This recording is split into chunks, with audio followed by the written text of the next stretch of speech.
All right, so here we are. Back. Took a little break. I don't know if I took a long enough break that I said I was gonna take, but we are back to TEW Impact, week 2 of October. Coming off of quite frankly a disappointing Bound for Glory. Kind of voiced my disappointment as it all went down. Kind of hoped all the things I had planned kind of uh came off bigger. Some of them did, some of them didn't. Well, I don't know if any of them did, but a lot of things that I thought would be bigger deals, the game thought not so much. But good news is that we could kind of consider this a phase two. Considering that Bound for Glory is like the WrestleMania of Impact, where old storylines end and new ones begin. Um, so we this is kind of the new beginning of phase two, if you will. We got an influx of talent. We have new champions. Yeah.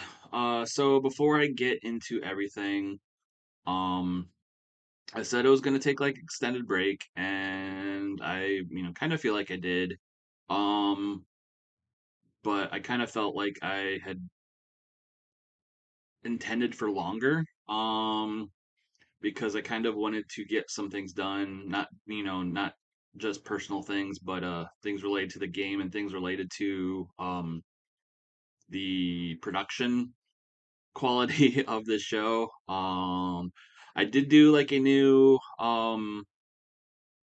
thumbnail, like cover image, which I might put in here, representing like our new phase, and representing new faces and you know some there's a little carryover from phase one, but for the most part, I wanted, the new image to represent, the future and, wanted to get some of the uh people that have, not might not be here anymore or might not have the same presence, if you will. Just want to get some new faces represented. But I do feel like I didn't get done what I planned to do.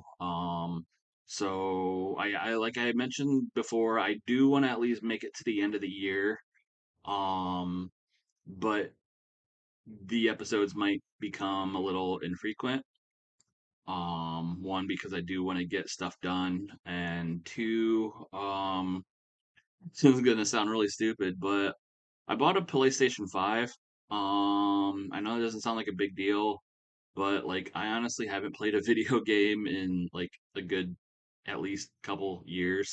This is pretty much has been my video game playing between playing this and editing videos, and I figure even if I didn't edit these videos, if I played this for my own pure enjoyment, I would probably at least be like another year into this game. Um, but yeah, that'll probably cut into more of my video making.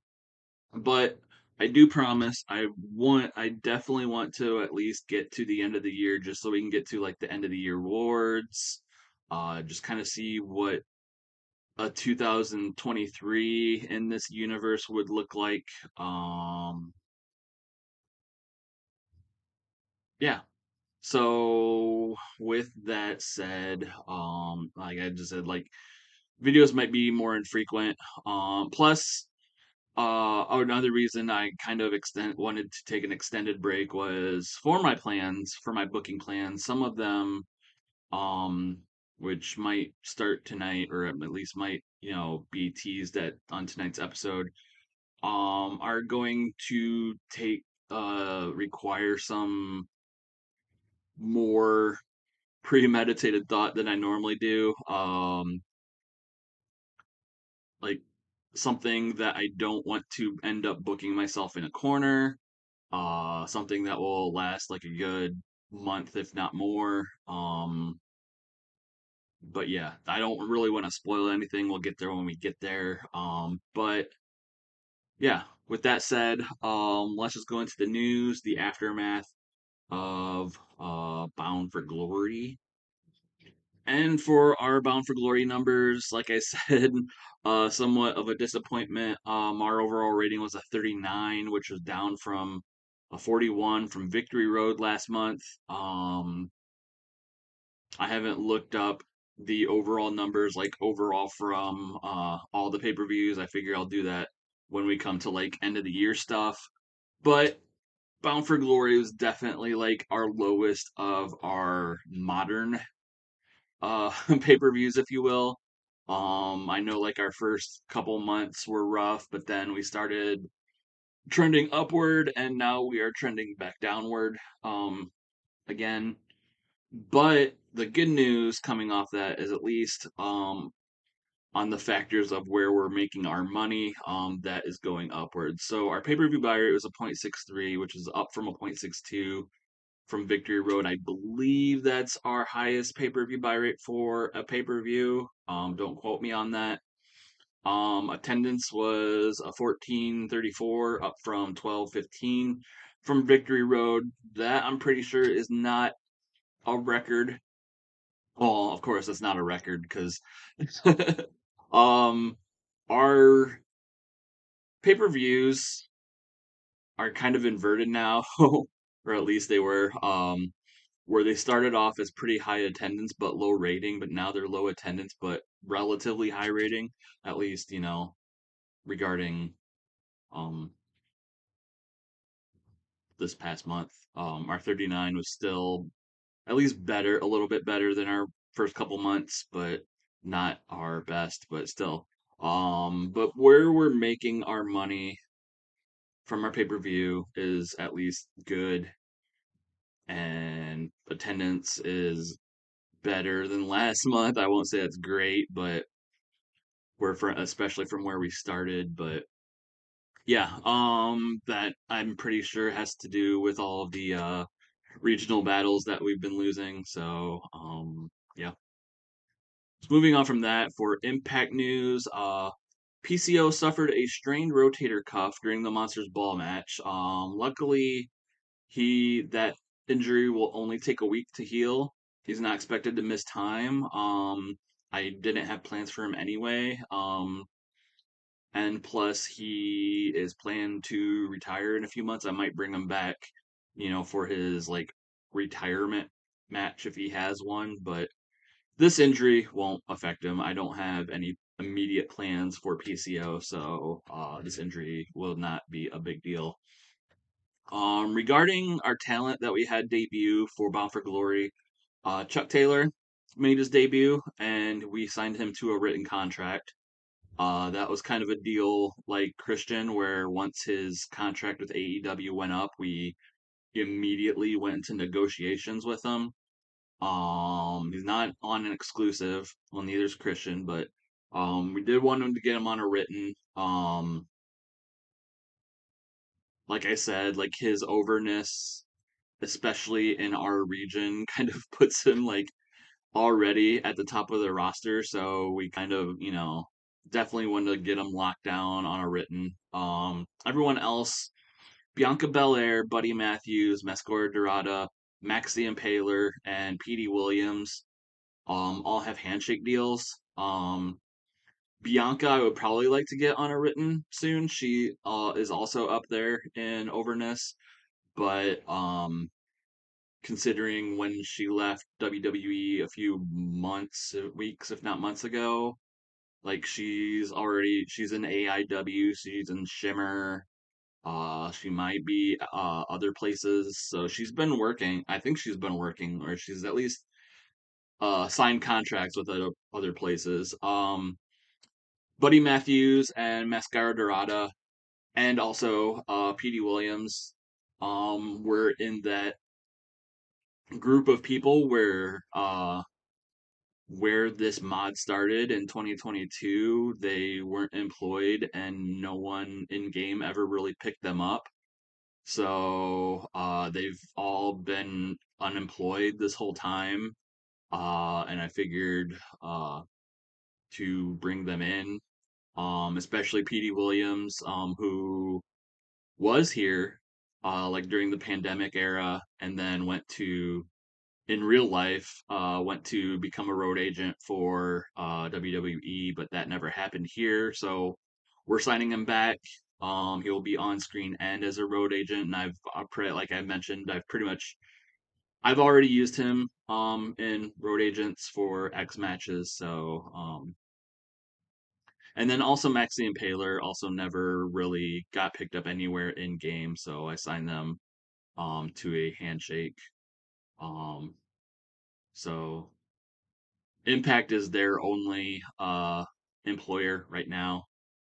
Tennille Dashwood has accepted a contract extension, like I mentioned last time. She entered her final month. Basically said there was no reason not to renew it, and this is it. So she's accepted renewal. And then I did go through some other contracts and basically uh, signed some people to new contracts to open their availability up for other things. So D'Lo Brown, Mad Dog Diener, Nikki Rocks, and Sue Young have accepted contract revisions to include expanded roles. So basically, where this started was I wanted D'Lo Brown to wrestle that match at Bound for Glory with Michael Bennett. Um, he was available as a wrestler, but the original contract he signed with us did not have him doing wrestler duties. So I wrote up a new contract, included in ring work, even though I don't plan on regular in ring work. Just mostly that Bound for Glory match. Uh, so D'Lo Brown getting probably a little bit extra money to work a match, and back to normal. Mad Dog Diener, I wanted him as a manager for Max, but like he has managerial abilities, but he wasn't signed to be a manager, so I included that in new contract. Sue Young and Nikki Rocks, similar situations, which we will see in the coming weeks. I don't want to blow anything yet. Nikki Rocks, we had signed as a road agent, but she wasn't really doing well, so we might have her at other places. Sue Young, um, has been wrestling recently, but uh, might be doing other things, which I will not blow just yet. American news. For WWE, Nigel McGuinness extended his exclusive written deal with NXT UK. Robert Roode and Sarah Schreiber extended their written deals with WWE, and then Scott D'Amore and Josh Briggs extended handshake deals with NXT. So Scott D'Amore staying with NXT, but still on a handshake deal. Surprised he didn't have an exclusive contract yet. AEW, Christopher Daniels, Dustin Rhodes, Chavo Guerrero Jr., and Eddie Kingston all extending their deals with exclusive written deals. I don't know if they had them before.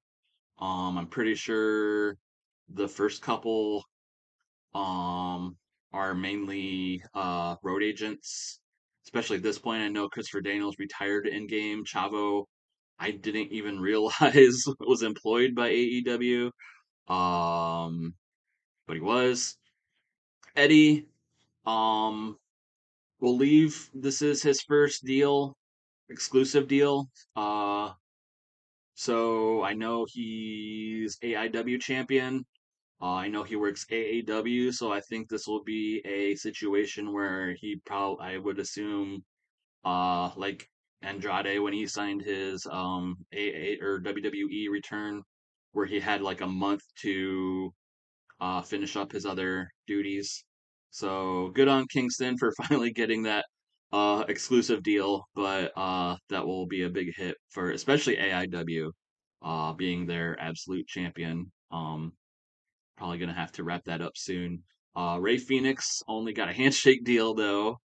Um, the Varsity Blondes defeating Bestia 666 and Mecha Wolf on Rampage to win the NWA tag team titles, their first reign. So the AEW NWA alliance, resulting in more AEW talent having NWA titles. I went to look, and I think the only NWA talent with an NWA title is Mike Knox with their TV title. Cody Rhodes is their world champ. The Varsity Blondes are the tag champs. Mercedes Martinez is the women's champ. I think that's all the NWA belts that I remember. So yeah, most of the NWA talent not even, having NWA belts. So AEW getting the better part of that deal, and then the Gun Club disbanding. So whatever. NWA did, with what I said about their titles, they are doing well. Otherwise, they increased their production values to professional, broadcast quality to hired pro, and then later to in-house, music to in-house, live event experience to medium. So the NWA are doing well. Ever since they got Cody Rhodes and some other names, and then joined in that AEW alliance, that is all that I guess is paying off for them because they bumped up ahead of us at least in the Southeast region. So I'm sure they can't really complain there. Um, More American news. AAW. Some of this is from before Bound for Glory, so this will be a repeat. But they increased their music to in-house and live event experience to medium.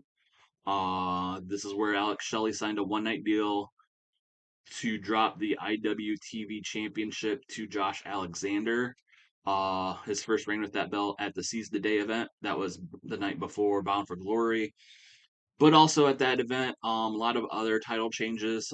Sammy Callahan defeated Eddie Kingston to win the heavyweight title, his fourth reign with that belt. Jake Crist defeated Colt Cabana to win the Heritage title for his first reign. Then Allison Kay defeated Christy James, Chris Statlander, and Kimberly to win the women's title, her second reign with that belt. And then, like I think a show or some later, Josh Alexander was booted from the Killer Cult stable and replaced with Chris Statlander. I can't remember. I'm pretty sure that's Sammy stable. I can't remember who else was in it. But now it's Sammy and Chris Statlander and one other person I can't remember. Probably Jake Christ. Uh, if I were to bet. MLW also increasing their production values to professional, broadcast quality to hired pro, music to in-house, live event experience to medium, and then Jacob Fatu extended a handshake deal with MLW, and then for PWG, Abaddon accepted a handshake deal there. So Abaddon, one of the women's tag team titles. That's another NWA tag team title. Abaddon and Diamante, NWA women's tag team champions. So, but now she's working PWG too. Uh, International news. For New Japan, Hiroshi Tanahashi extended his exclusive deal. AAA Pentagon Junior or Pentagon Zero Miedo has left AAA. I assume due to a contract run out. He is still with AEW. And then this was, I think, before Bound for Glory, but also Bound for Glory also ran head to head with AAA. But the Dream Warriors of Black Taurus and Abismo Negro Jr. defeated the Los Traidor Clowns of Monster Clown and Murder Clown to win the World Mixed Tag Team titles.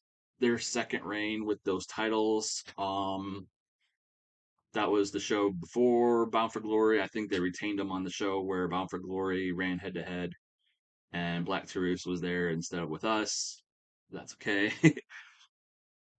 Big Japan, El Lindaman defeated Shima to win the strong heavyweight title, his first reign with that belt. Um, I looked up El Lindaman. I would like to bring him in, but um, I looked at his schedule and he's literally working like every day between Big Japan and his other duties.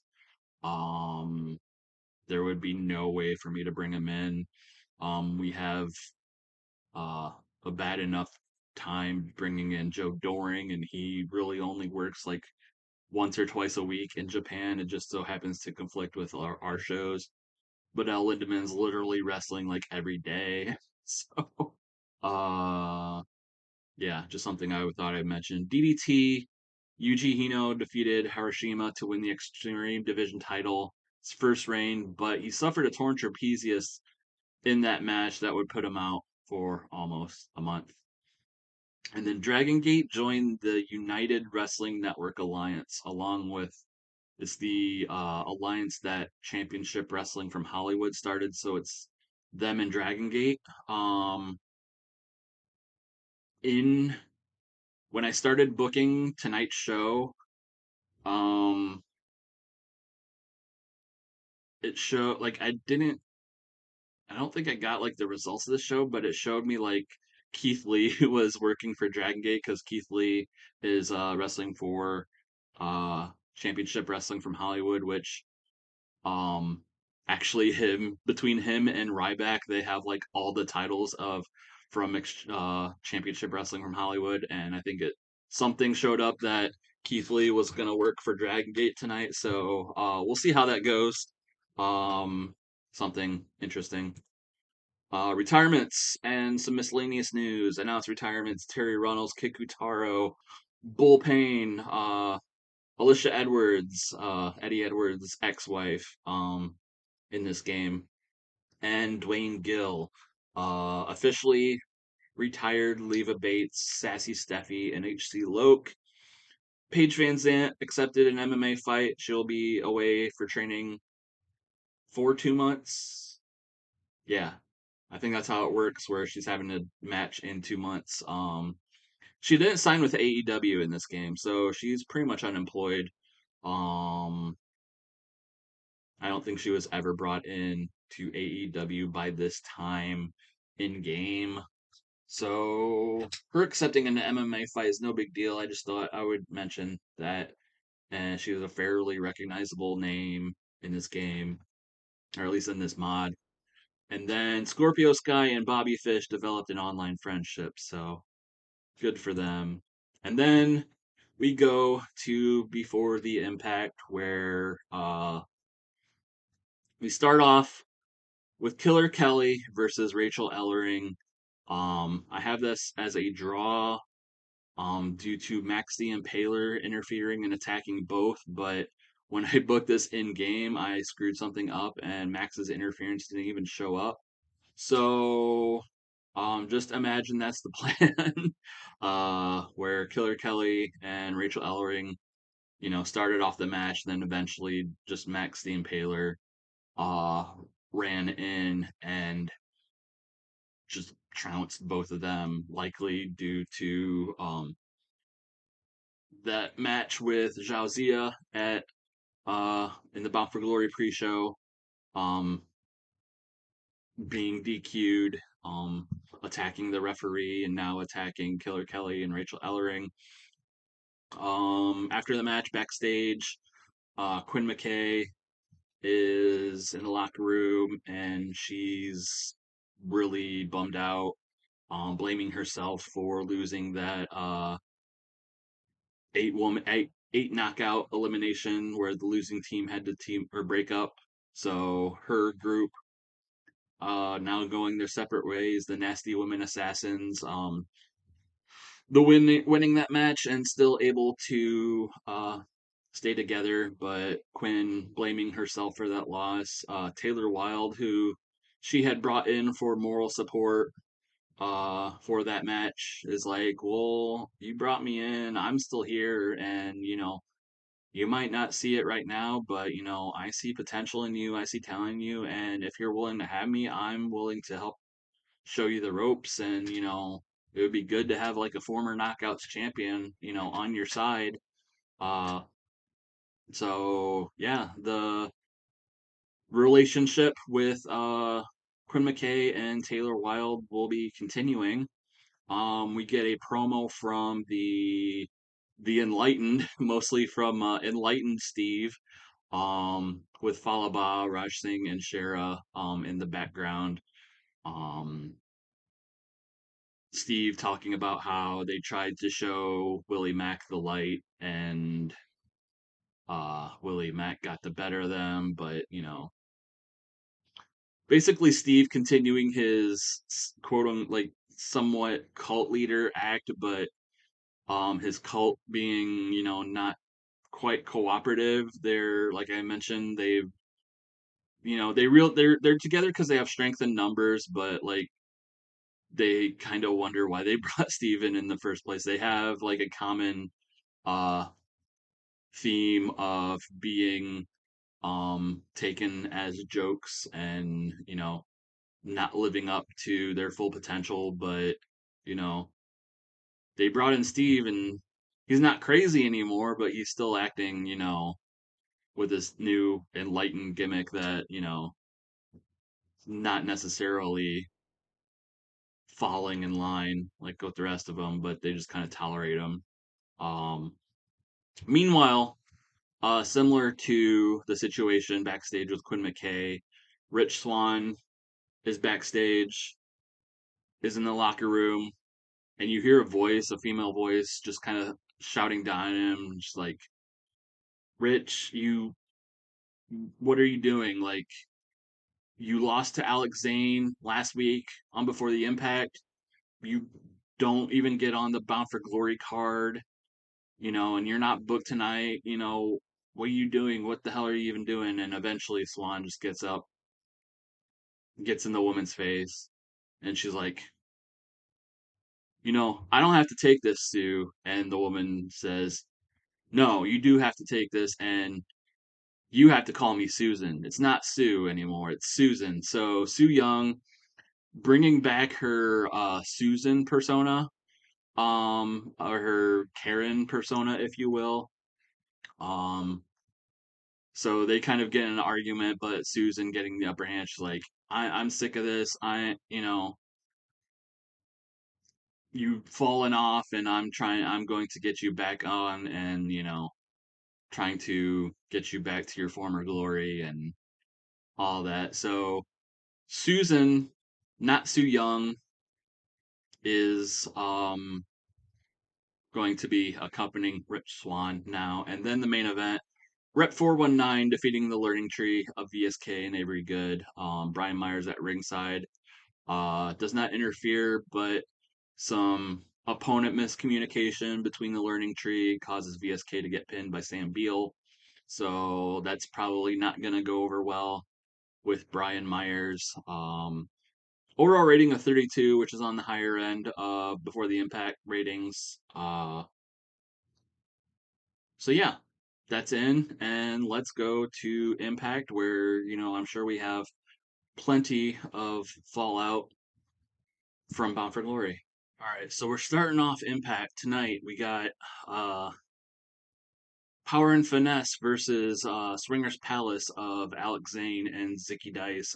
Something I didn't necessarily mention in that Susan and Rich Swan promo. I mentioned that Swan lost to Alex Zane last week on Before the Impact, and this is kind of like, I wouldn't necessarily say a reward, but the fact that Zane uh, winning, them showing up in the Call Your Shot Tag Team Battle Royal, um, kind of pushed them onto the main card of Impact, if you will, while Rich Swan, is kind of relegated to not being booked. But tonight is not their night. It's Power Finesse getting the win. Will Hobbs pinning Zicky Dice after 10 minutes. Solid start to the show. Segment rating of 42. Bay with 44. Will Hobbs and Zayn with 39. Zicky Dice with 31. So just something to start the show off. Um, Hopefully, just get Zayn and Zicky more time and power and finesse, if you will, and getting them some sort of momentum. Um,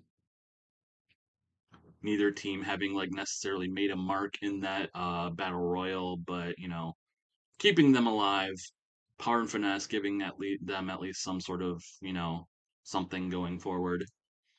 We go backstage where it's kind of like a oh, cameras are seeing something backstage and we gotta go, we gotta interrupt the end of the match or the celebration, Power and Finesse celebration to find it. And we see Colby Carino and Hikuleo and Anthony Henry, a 3-on-1 on Hernandez, basically stomping him into the concrete floor, taking him a gang attack, if you will, taking him out.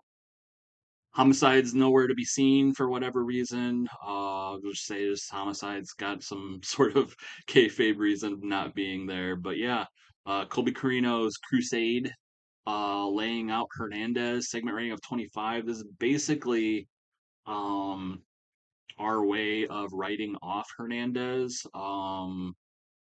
Not necessarily permanently, but just the fact that he's old and or at least on the older side, and his, performances have been really low, and I'm sure he's probably has declining capabilities in the ring.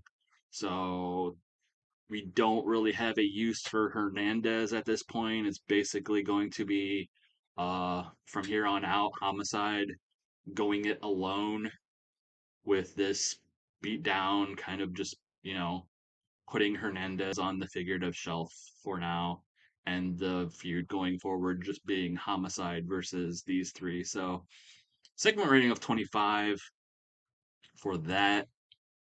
And then we go elsewhere backstage where we get a promo from the Nasty Woman Assassins. It's more of a promo from Mercedes Martinez, just talking about how before she came along, before Tasha Steeles called her up and told her to get them in shape, they were unfocused. They, weren't being taken seriously, but now look at them. They won that elimination match. They get to stay together, and with her leadership, they're only going to go upwards. She talks about how Tasha has been sitting on the sidelines for far too long, and now with her help, Mercedes being the NWA Women's Champion, she's going to use that uh her knowledge and her abilities to get Tasha to the Knockouts title. So she's saying that, Tasha hopefully maybe soon to be next in line, if you will, uh, for the Knockouts Championship. But that's not all. Savannah and Janai, they have what it takes to be Knockouts Tag Team Champions. So basically, this is Mercedes calling to action that she's going to get um, titles for the rest of the crew to match hers. So segment rating of 27, pretty average for that promo, but basically stating the intent from here on out that Mercedes is going to be making sure that the rest of the crew will be champions sooner rather than later. We go to a match for Willow Nightingale versus Masha Slamovich. Willow Nightingale defeating Masha Slamovich. They had great chemistry on a Before the Impact. So a while ago, so I put them here on the main show. They still have great chemistry. Announcing quality lifted the match. So, and plus Willow getting the win, despite being in the broken up Positiva team, Quinn McKay being bummed earlier on Before the Impact, Rachel Ellering getting attacked on Before the Impact. Um, Roxy hasn't even been seen, but Willow Nightingale getting a win nonetheless. So her stock seems to be rising. Hopefully, she will uh, be a mainstay on Impact going forward. A win on Impact over Masha Slamovich should hopefully do well for her segment rating of 33. And then we get a promo from Brody King and Father Bateman, the Gospel of Violence. basically they're in a graveyard. Father Bateman um presiding over an open grave, which Brody King is in the process of digging, and Brody Bateman cutting a cryptic promo, but Brody just basically talking about how he ended the monster PCO at Monsters Ball at Bound for Glory and buried him. The legend of PCO is dead, basically all that stuff. So a creepy promo from Brody King and Father Bateman, basically uh, putting the final stamp, the nail in the coffin, if you will, on PCO's career. Um, Segment rating of 35 for that. We go elsewhere backstage where we see Jake Something and W Morrissey. They kind of meet together and they talk about how they defeated the Hold at Bound for Glory. W Morrissey ended up being Jake Something's appointed tag team partner, and Jake admits like, well, when D'Lo Brown announced you as my partner, I gotta admit I wasn't stoked about it. I know we've had differences in the past, but if you're willing to bury them, I'm willing to bury them. And from here on out, are we good? Morrissey's like, I when D'Lo asked me, I didn't necessarily want to be your partner, but I know when we got in there, I wanted to prove something to myself. I know you wanted to prove something to yourself, and we got the job done. And I'm willing to squash the beef if you are. And basically, this is them, bearing the hatchet from their past, but kind of acknowledging that Morrissey definitely acknowledging that from here on out he works alone. Um, he wants to be done with that whole Maria Canal LC deal. Jake, respects that. He's like, well, if you need any help for whatever reason, me, Heath, and Rhino, my buddies, I'm willing to have your back. But Morris is like, yeah, I appreciate it, but I do things on my own from here on out. So, but this is basically them shaking hands, bearing the hatchet, saying everything's cool from here on out. You know, segment rating of 40 for that. A lot of angles on this show. We got storylines ending, but storylines beginning. So it's going to be a pretty angle heavy show. We get Josh Alexander storming out to the ring. Of course, he's angry, visibly angry, talking about how, you know, he got screwed at Bound for Glory. He's like, when Christian Cage came back, I thought he would be a little bit more honorable. You know, I thought, he would do things the right way. He would come in for Bound for Glory, and we would have a match as even as we had, last year's Bound for Glory. That didn't turn out that way. And Christian took the back door, did the, cheated his way and stole the world championship from him. The world championship that, signified that he was putting Impact as a whole company on his back, carrying them forward into the future. And Christian Cage just comes in and steals that away from him. So what he's saying right now, and he wants Christian Cage to get his ass out here right now. He's invoking his rematch clause. He wants the title shot at Turning Point, the next pay-per-view. But instead of Christian Cage, it's Mike Bailey that comes out. Speedball Mike Bailey, Josh Alexander's friend and winner of the Feast or Fired briefcase, which had the world title shot that he won in a ladder match from Ace Austin at Bound for Glory, but he doesn't have that briefcase with him. So Mike Bailey steps in the ring with Josh. He takes the mic. He's like, "Man, you're gonna be mad at me. I know you're gonna be mad at me, but I'm just as mad as you are with Christian Cage beating you, stealing the W or the not the, stealing the Impact World title. That wasn't done the right way. You're totally right. That wasn't done the right way, and I agree. And I've been telling people if I had that world title briefcase, that I was going to cash it in and I was going to cash it in the right way.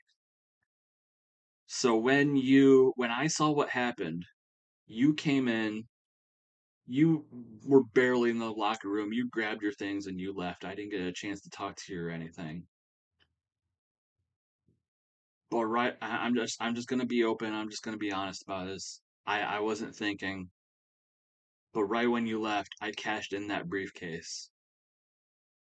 I saw Christian Cage not doing things the right way. I wanted to make things right. So I cashed in that briefcase and we just finalized the paper, we just finalized the contracts and everything. The match is already signed. It's going to be me versus Christian Cage at Turning Point for the world title.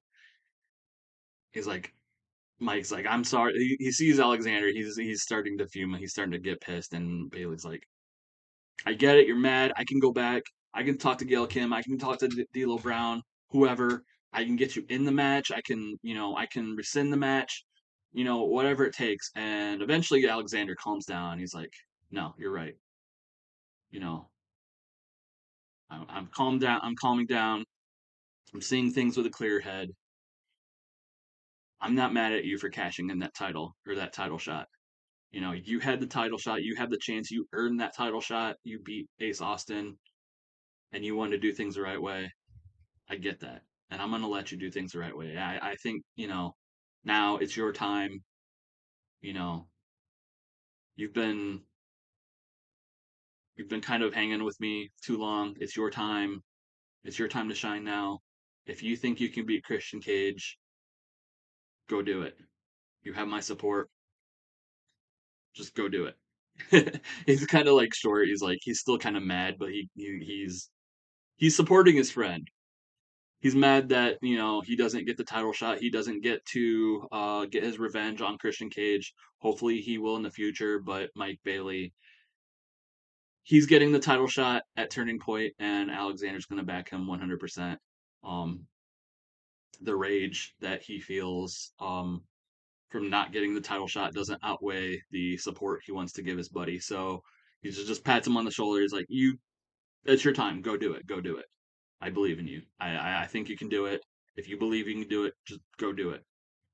But know that, if you do win the world title, if you do happen to beat Christian Cage, I'm coming after you too. You know, Me and Christian have our deal, but anyone that has the world title, they're gonna have to answer to me. I'm gonna get that back sooner or later. So, you know, if you think you can do it, go do it. But know that I'm gonna be on your back if you do end up doing it. So Bailey is glad that Alexander's, not gonna beat his ass and break up a friendship over a world title shot, but kind of scared that Alexander could. So, but it's official. Christian Cage will be defending the world title against Mike Bailey at Turning Point. Segment rating of 41 for that promo. And then we get a match. It's Ace Austin versus Mascara Dorada. Ace Austin still kind of gingerly getting around after losing that ladder match for the world title shot. And of course, he's probably not all that stoked that Mike Bailey cashed it in. He has no chance of, getting that title shot back now. So now he's basically got to start all over. And losing to Mascara Dorada will not help him. Some botched interference from Madman Fulton preventing him from getting the win. So Mascara Dorada beating Ace Austin. Botched interference from Madman Fulton. Segment rating of 45. Ace Austin with a 46 and Dorada with 40. So Ace is getting better. Hopefully Dorada will get his up there too. But Mascara Dorada with a somewhat big win, even though Austin's probably not 100%. And then after the match, basically Fulton apologizing to Ace Austin for his botched interference and Austin just berating him, but just, it doesn't come to blows or anything. Austin's just kind of disappointed at Fulton's performance as of late. Fulton and just kind of walks off. Fulton's just kind of following him, just like apologizing profusely the whole time. But seeming to be a rift between Ace Austin and Madman Fulton.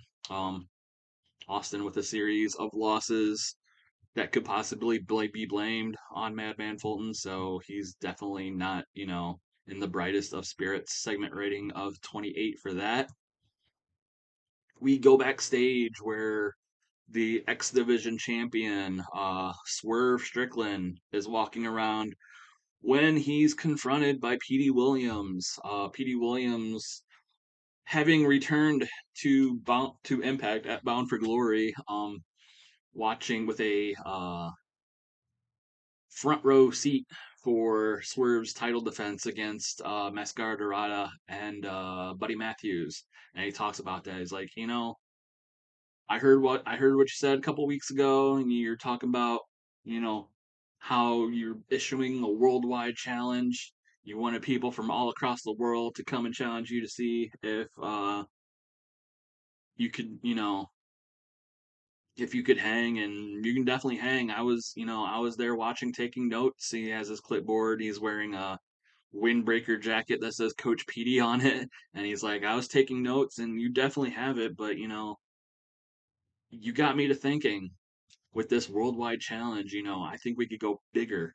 You and me, we can go bigger. We can go all across the world. So I got my notes. I'm planning something out. You know, I don't have it finalized yet, but I'm putting it to you as the X Division champion.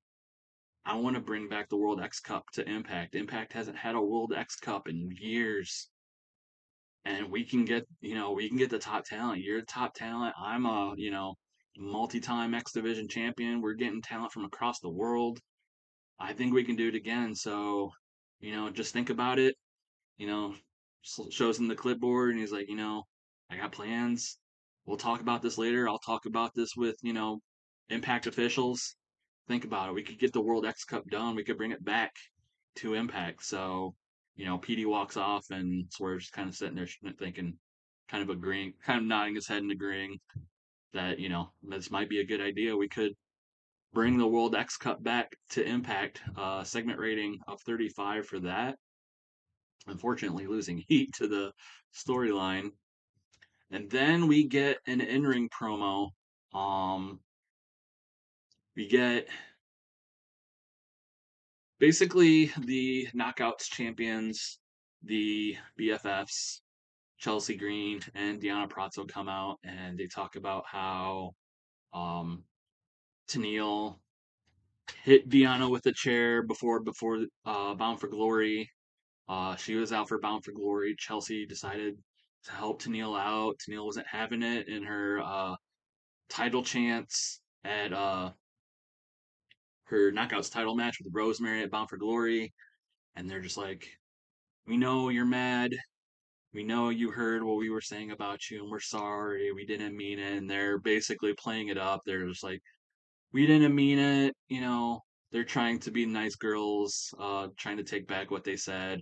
Eventually, the inspiration of Jesse McKay and Cassie Lee, and Jesse's like, "Oh, you got to be joking me," and they're like, "We don't buy anything you're saying. You're just stringing Tennille along this whole time." And finally, Tennille saw through your guys' bullshit, and she's not having it.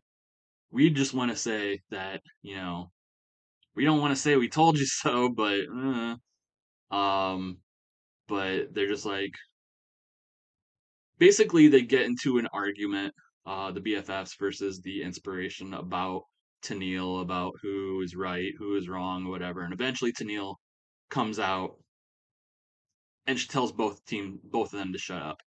She's like, BFFs, we're done.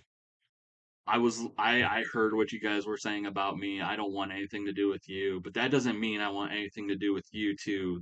With the pointing to Jesse and Cash, who's like, I've been trying so hard to get out of your shadow, and it took me a long time to realize this. Took me a long time to remember this, but this is all about me. It's all about me again. And I went out and found someone who's willing to focus on me and let me be better, me get better. So I don't need either any of you four women. And eventually Viper comes out and she's now basically acting as Tennille's tag partner slash bodyguard. And Tennille tells him like Viper's like, she's going to be backing me up from here on out because from here on out it's all about me and all that. So she's basically gotten her, despite losing her shot at the Knockouts tag team title, what she wanted for so long, she's kind of gotten her confidence back, you know, I guess with the help of Viper backing her up. So, that storyline is still continuing. Segment rating of 36, but Tennille going her own way with Viper instead of going with either the BFFs or the Inspiration. All right, so we go back to the Maria Canal LLC locker room, and it's a fair bit emptier than it has been lately. And Maria um has called together the rest of the crew, and she's like, I know if you look around, there's a lot less faces here. We lost, Bound for Glory was a huge blow for our organization. We lost W. Morrissey. Uh, we lost Matt Stryker. Matt Stryker hasn't come back. He's been laid out. Taurus, I'm glad you're back, but you basically squashed Matt Stryker. Who knows if he'll ever be back? Uh, and most notably, my husband Michael Bennett isn't here. Having lost to D'Lo Brown at Bound for Glory, suffering some bruised ribs after that frog splash to D'Lo Brown with the chest protector, but it's more likely that he's not there more so due to a bruised ego than bruised ribs. But she's like, I look around, and there's it's just us right now, but I know my husband Michael Bennett, he'll be back. We just need to inspire him a little bit more. So what I did is I know the three of you, Black Truce, Matthew Raywalt, Steve Macklin, I got a match with you guys up next. Later tonight. This is probably earlier in the evening, but later tonight, I got you a match with three men that have been a thorn in our side. Jonathan Gresham, Dalton Castle, Juice Robinson. I got you a six-man tag with those, and I know that if you beat them, that'll inspire Michael Bennett to heal up, to come back even sooner, and lead us into, bigger and better things. So, what do you guys say? And she's basically doing like a win one for the Gipper rah rah speech to get them all hyped up. And it seems to work. So they, when they started, they were in low spirits, but they get hyped up, for their match. They claim they're going to be, they're going to win the match. Segment rating of 34, and then we go to the match and they lose. Dalton Castle, Juice Robinson, and Jonathan Gresham defeating the Maria Canelisi organization of Black True, Steve Macklin, Matthew Raywalt. Juice Robinson pinning Steve Macklin.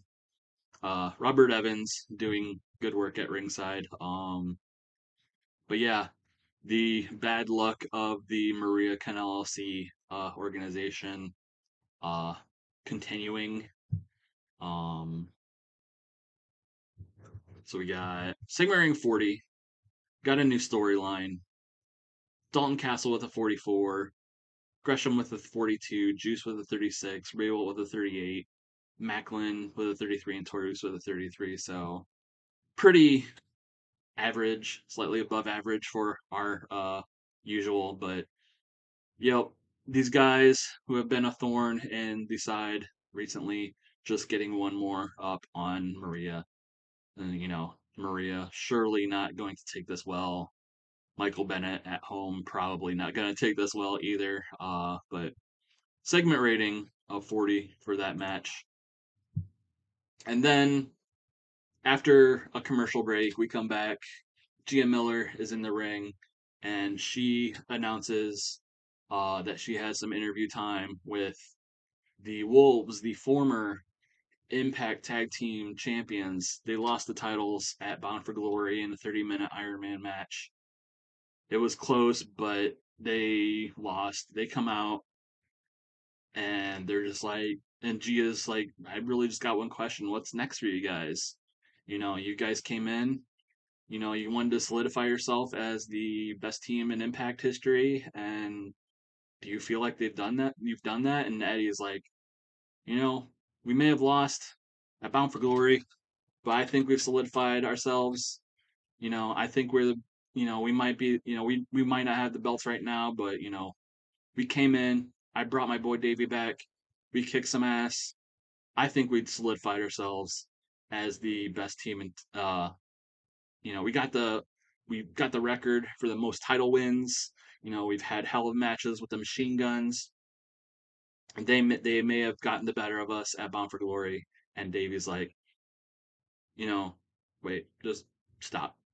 Davey's just like, Eddie, I just gotta tell you this. Like, I asked for this uh interview time, and I just gotta tell you, it was fun, but it's over.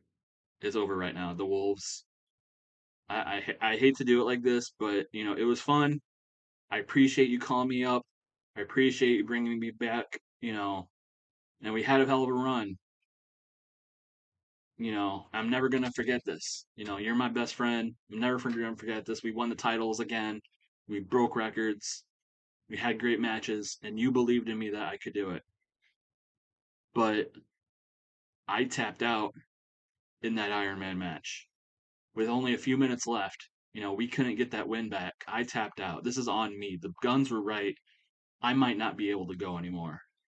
So, you know, the Wolves, we may be in the record books. That's great. But as for today and as for the future, where we go from here, I'm done. Thanks for everything.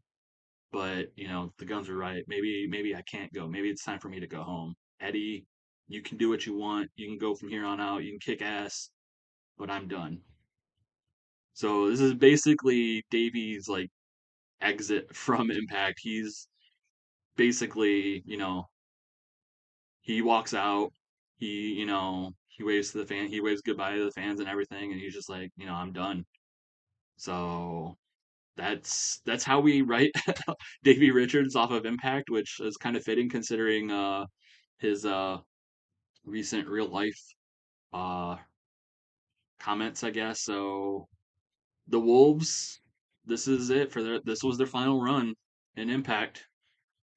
Davey is leaving. So segment rating of 37 for that. Eddie is just kind of like left in the ring, like left with Gia. Is just like that's it. Like what am I gonna do from now? So, but Davey's done, and that gets a 37. Meanwhile, we go elsewhere backstage where the actual tag team champions, the Machine Guns, have just watched what happened on a monitor, and they're just kind of like looking at each other, like, "Huh, like, did that just happen? Like, is Davey just leaving?" And they just kind of look at each other and they look at the belts, and they're just like, "Well, I guess that means we're the best tag team now. The other tag team's not even here, a tag team anymore. The Wolves are done. It's just us, baby." So, they're kind of celebrating. And then Heath and Rhino walk by, and the Guns try to get them to join in on the celebration. It's like, oh, hey, Rhino, like, Detroit guy, come here, come here. I heard you guys, we heard you guys won we didn't see the match. We were busy preparing for our own match, but we heard you guys won the Battle Royal that for a title shot. That's great. Good to have, keep it in the Detroit family. And Rhino's just like, yeah, whatever. And he's just kind of like, oh, what are you guys talking about? I won that match. Like, aren't you guys gonna congratulate me? And the Guns are like, whatever. Who is this guy? Like, get him out of here. And he kind of gets the message. He's like, Rhino, I'm just gonna go over here. I'll talk to we'll talk later. We'll hang out. You can hang out with your boys, whatever. I'm just gonna go over here. We'll meet up later." And Rhino's just kind of like looking to guns, like, "Come on, guys! Like, why you guys got to do that to me?" And it was like, "No, it's cool. Like, we're Detroit guys, and but we got to warn you. Like, you guys got that title shot. If you think you can cash it in on us, and if you think you can beat us, especially with that Heath guy on your side, I don't think you guys can get it done. Like, look at us. Like, we got the belts. We're officially the best tag team in Impact. The Wolves are gone. There's no one else. We're legends here, and Rhino, you're a legend too. We get that. But, if you guys think you can beat us, maybe you and someone, maybe. But with Heath, you know, I don't get your deal with him. And eventually Rhino just storms off, and Guns are like, "Oh, what the hell did we say?" So the Guns are just like, I don't want to, I want to turn them heel, but I can't turn them full blown heel now because, Alex Shelley doesn't want to. It's too soon, quote unquote, too soon for a heel turn, and I don't want to piss them off. So they're acting heelish, but they're not full blown heels, but they're just kind of dicks. But yeah, Heath and Rhino have that title shot. Will they cash it in on the Guns? We'll see. But segment ranking 47, so that did fairly well. We get a match between Lance Archer and John Skyler. This is basically a squash match.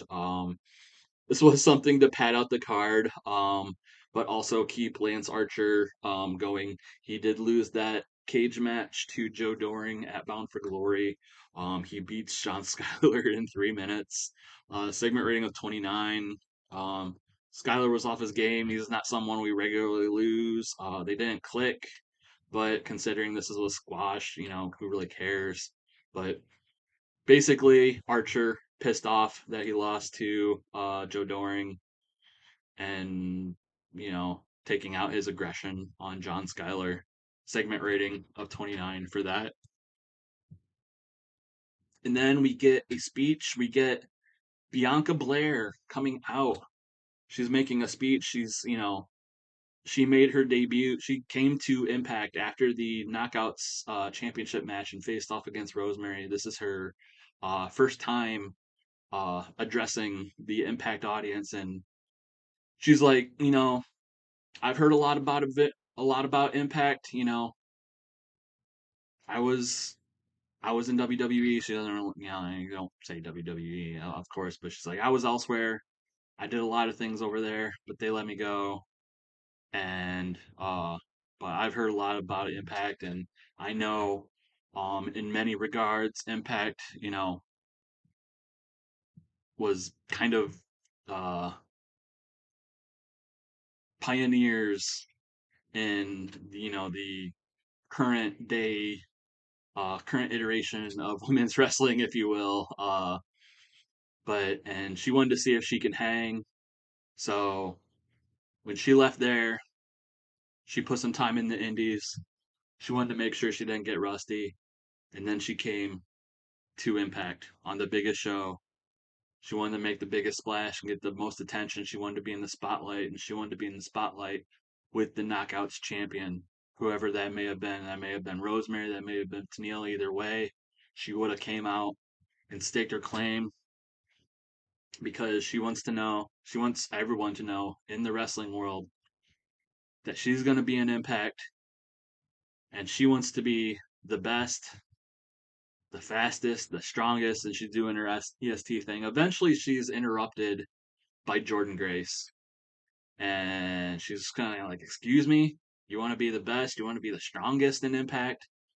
I don't think so. You may have been a lot of places, but Impact's a whole different animal. Impact's a whole different roster of people, of women you haven't faced yet. You haven't faced anybody like us yet, and if you think you can just walk in here and demand a title shot, that's not how it works." And she's like, me and Rosemary, I may have been watching her back lately, but don't get it twisted. Like, I'm here I'm watching her back, but I'm making it fully known. I intend to be the Knockouts champion once again, sooner rather than later. And if it comes to down to me or Rosemary, it's gonna be me. So just don't think you can walk in here and take my spot or anyone else's spot in Impact. And they eventually get into an argument. It's broken up by Rosemary. Rosemary comes out with a microphone of her own, and she's just like, "Oh, this is great. You know, we get, you know, to the, a new knockout and our greatest friend, or not our greatest friend, but our newest friend, like our ally, fighting over our championship. This is great." But the way I see it, if you two want to fight over who gets this title, the next title shot, you two can do it next week. So Rosemary agreeing that either one of these, two could be the next in line for a title shot at her knockouts title. But if they want to go at, go and figure it out for themselves, they can have a match next week and determine it. So Bianca's first match in Impact next week against Jordan Grace, and the presumably the winner would be number one contender for the Knockouts title. So segment rating of 46 for that, gaining heat with our KO champ storyline. So that is good. And then in our main event, we get the debuting Chucky T, who debuted at Bound for Glory, on the microphone, running down the likes of Danhausen and more so Mance Warner for hanging out with a nerd like Danhausen. So the match is booked Chucky T versus Danhausen, and Chucky T gets the win with copious amounts of cheating. So um, Chuck definitely putting over the fact that he is a bad guy and that he doesn't need any friends to get any wins. He can do everything on his own, but he's definitely going to do it the wrong way because he's a man of low moral fiber. And Danhausen like tries to curse him, and Chucky T's like, "Get that shit out of here." And Mance is at ringside, but he doesn't. He's not necessarily a factor. He's there for moral support, but it's not enough. Chuck Taylor gets the win, cheating over Danhausen, probably rolling him up and using the ropes for leverage, just being a general jerk over everything. So Chuck beating Danhausen, segment rating of 45 for that. Um, we'll see where that storyline goes, but at this point, Chuck Taylor has definitely gotten the upper hand on it. And then we end the show with a championship celebration. Christian Cage coming out, the new Impact World Champion, making a speech, and he's talking about how he's making his return to Impact and he's here to stay. And he saw Josh Alexander hold the title, and he had a hell of a lineup against him. He beat the likes of Samoa Joe. He beat Jeff Jarrett. He beat Lance Archer. But Christian Cage is better than all of them. He's in better shape than all of them. He's already a Hall of Famer, all across the world, and he can still go, and he's the living legend and all this, and basically just hyping himself up and just just giving it to the crowd. And he also mentions like, oh, and Mike Bailey, you cashing in that title shot ahead of Josh, so you couldn't get that title shot over you. Good thinking, kid. And he kind of winks and kind of sowing some hopefully some discontent between Mike Bailey and Josh Alexander. But basically this is Christian's inaugural uh champion speech. There's no like brawl or anything, but we just kind of wanted to end the show off strong with some Christian Cage heel work. I don't have anything specific other than kind of sowing some seeds for some future dissension, but you know, I guess he kind of like talks about how Bailey's next in line, and Bailey's like, kid, you probably won't do it. If you think you're Josh Alexander, you're no Josh Alexander. You have no chance of beating the instant classic, but you know, you cashing in that title shot of him ahead of him, that was pretty good. I'll admit it. That was pretty good. Getting one over, Josh, I'll take it. So kind of, Christian just being a general dick and just, going freestyle off of this. So segment rating of 55 to end the show. 48. Show increased popularity in 36 regions, so I assume that's good. 48, I assume would probably be on the higher end. Was match of the night. Dorad and Austin were 45. Chuck T and Danhausen were 45. Yeah. So, tied with that. Uh so yeah. Angle heavy show, but that's probably to be expected with a go home show from a pay-per-view, especially one as big, albeit as disappointing as Bound for Glory. But yeah, Christian Cage, our world champion. We got the world championship match set for Turning Point. We have a possible match. Bianca Blair versus Jordan Grace that could possibly determine who faces Rosemary for the Knockouts title at Turning Point. Talks about a World X Cup.